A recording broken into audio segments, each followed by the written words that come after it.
New Haven getting dangerously close to the red. Mayor Justin Elicker announcing that the city will be rolling back to phase 2 in order to curtail the spread of the coronavirus.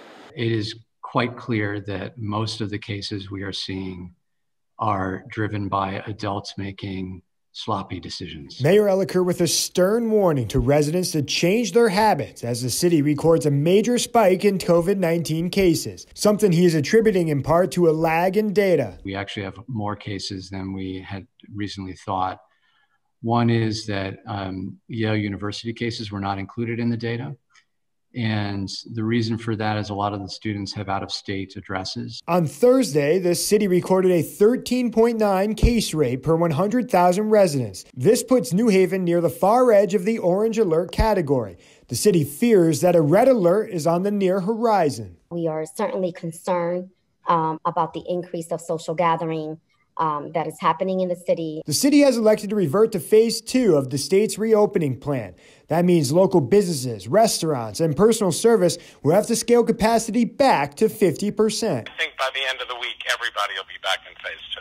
Business owners in the city are calling the move scary, but not unexpected. While they agree with the efforts in order to keep customers and staff healthy, they are concerned with colder days approaching. It's kind of sad to tell them, like, we still can't open back up inside. So when we take out the outdoor seating, like when there's no more outdoor seating, they're going to be like really upset. The city says they are extending the permit for outdoor seating through March and renew their efforts to support local takeout. Because the tent and the outdoor seating, frankly, saved us this last 4 or 5 months. If we only had to do to-go and inside dining, it would have never worked. It's going to get worse before it gets better. And I just hope at the end of all of it, we all could come together and be nicer to each other. Business owners are hoping that this is the worst of it and they don't go back any farther. If so, that could be extremely damaging to businesses in the city.